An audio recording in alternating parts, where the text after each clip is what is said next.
New Brunswick in Canada ay mag-hire sa Pilipinas para sa mga taong may experience and skills na kailangan ng probinsya.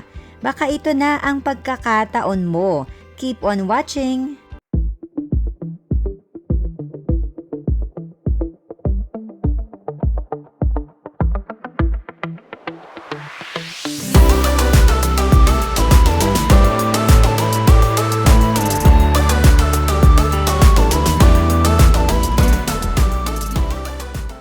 Hello guys! Welcome to our channel. Kung bagong viewer po kayo, please consider subscribing.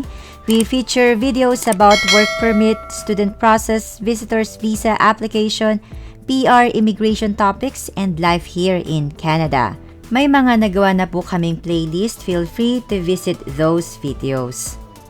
And for today's video ay mag-share tayo ng another good news. Sa nakaraang kong video ay nag-share po ako ng good news patungkol naman sa province ng Saskatchewan sa magaganap na upcoming recruitment sa Pilipinas. By the way guys, kung hindi pa po ninyo napanood ang aking dalawang video about sa Saskatchewan direct hiring, feel free to visit po ang dalawang videos na ito at ilalagay ko po sa comment section. At nung nalaman ko nga po na mag-hire din ng isa pang province ng Canada, ay talaga namang na-excite din ako para sa mga Pinoy workers natin. Kaya naman po ay dali-dali at gumawa po tayo ng video patungkol sa upcoming international recruitment na ito sa Pilipinas. At talaga namang nakakatuwa ito dahil guys, recently ay meron ngang province which is yung Saskatchewan na nag-direct hiring din sa Pilipinas, and ito may sumunod pang isa pang province at ito po ang New Brunswick sa Canada. At masasabi ko talaga na iba talaga ang trabahong Pinoy. Maraming employers ang nagagandahan sa professionalism, sa pagtatrabaho and dedication na binibigay ng mga Pilipino dito. And I hope in the near future ay marami pang sumunod na hiring sa Pilipinas. Dahil alam ko po, marami din sa atin ang nag-a-aspire na makarating dito sa Canada, masubukan ang buhay dito sa Canada. So ayun guys, just to give you an overview, saan ba located ang New Brunswick?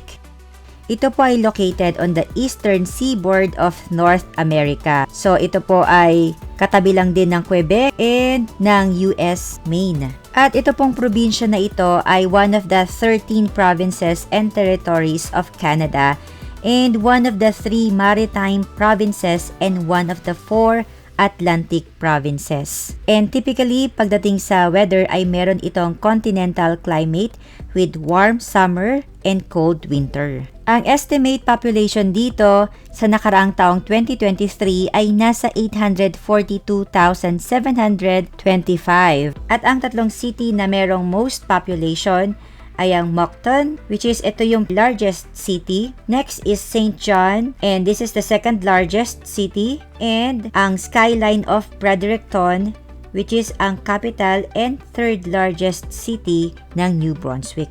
So yun guys, dadalhin ko kayo sa website mismo ng New Brunswick Province. So dito sa Google, itype lang natin New Brunswick, Philippine hiring. Then, lagay natin sa all. So, ito siya. Itong upcoming international recruitment events. So, ayan. Kung makikita natin, konting overview, mababasa kagad natin ng Philippines, which is very, very good news. So, ayan. So, ano ba yung mga kailangan na trabaho or may mga tsansa sa upcoming international recruitment na ito? So, simulan natin dito sa recruitment mission in the nursing sector. So, ayan. Ang event nila, by the way, will be February 26 and 27, 2024. Click natin tong sign up. So, dito, ipoprovide natin ang ating mga information and email. So, dito guys, sa Canada, napansin ko lang na very important ang email. Kaya, maganda talaga na makapag-create kayo ng formal na email address, hindi yung mga nickname. So, to make it formal, ayun, pwede natin gamitin yung mga pangalan natin. And then, papipiliin ka kung anong date Yan, select the desired date to attend virtual. So, sa computer. Virtual event for healthcare recruitment mission. Ang tanong, ano ba yung mga kailangan nila? So, eto na po. Kasama ang mga registered nurses and registered psychiatric nurses. By the way guys, dito, na-observe ko lang din, very supportive sila sa mental health ng mga tao. And then, kailangan din ang mga licensed practical nurses and nurse aides, orderlies, and patient service associate.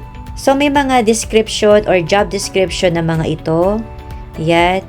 Basahin na lang din natin para magkaroon tayo ng full information and mga employment requirements. So, ayan. Hindi ko na iisa-isahin guys. Kayo nang bahala dyan. And then, may mga inclusion, exclusions din. And pati na rin tong additional information. Basahin na rin natin. Take time to read guys. Para well-guided tayo. So, ang maganda nito, ayan, may mga information na rin. Yung mga tier na yan, kakailangan ninyo sa pag-apply ng PR. So, ayan, naka-identified na rin siya dito. So, balik lang tayo. And then, buksan nyo na lang din ang iba pang mga hiring.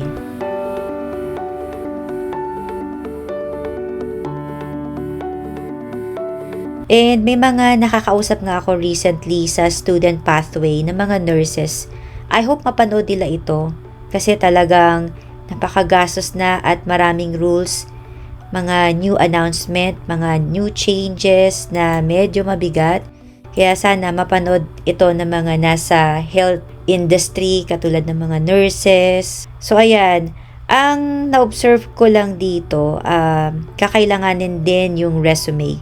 So ihanda rin ninyo yan. And then punta naman tayo sa trades. And kasama rin dito guys ang UK, Ireland, Mexico, France, and talagang nakakatawa kasama tayo, Philippines. So, tingnan natin tong Skilled Trades Virtual Information Session. This is online again, sa computer guys. Wala pa tayong, pupuntahang lugar. Wala mo ng pisikalan. So, online lahat or sa computer. Computer lang. Ayan, so hihingin again ang first name, last name, email. Okay?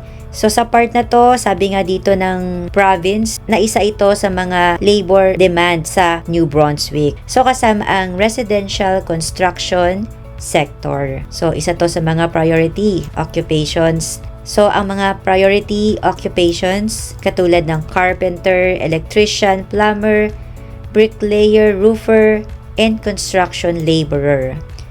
So, all about construction. And, ayan, ang mga kasama, meron na silang NOC code. Yan, carpenters, electrician, plumbers, bricklayers, roofers, and shinglers, construction trades, helpers, and laborers. So, may mga NOC na, which is good. So, maghanda lang tayo guys ng resume. And ang isa pang nakita ko, ang hiring sa long-term care mission sa Philippines. So, i-click natin. By the way guys, heads up lang tayo sa mga date. Ayan. May mga event dates. So, let's mark those dates. So, balik tayo again sa Long-Term Care Mission Philippines. Sign up. Click lang natin. Lalabas na ito.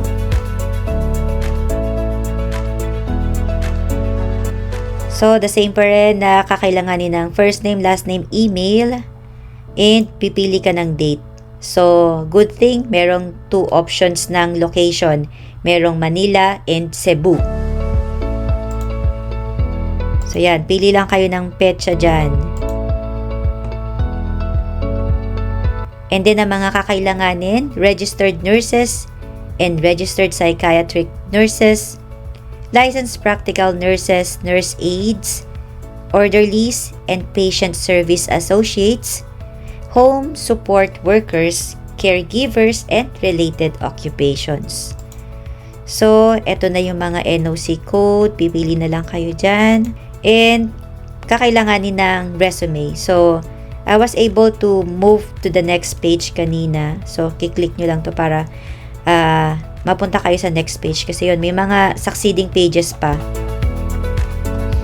So, I advise na pagka ginawa nyo to, talagang hindi kayo madidisturb. I mean, meron kayong designated time kasi medyo mahaba ito. Again, just take note sa mga events. Once na malaman nyo na po ito, maghanda na po kayo, maghandaan na ninyo ang mga resume, and iba pang mga requirements, basahin na lang po natin. Sa mga aspirants sa Canada, i-follow nyo lang po kami or mag-subscribe po kayo sa aming channel. At kung may mga bagong hiring, mga upcoming international recruitment, especially sa Pilipinas, ay ma-feature po natin dito sa aming channel. So, ayun guys, I hope makatulong po sa inyo ang ating video for today. At kung nagustuhan po ninyo, please give me a thumbs up. Talagang malaking tulong po ito sa aming channel. And feel free to visit ang aming mga playlist. So, ayun guys, I hope makuha kayo and see you in Canada. Hoping for the best. I'll see you on my next video. Goodbye for now.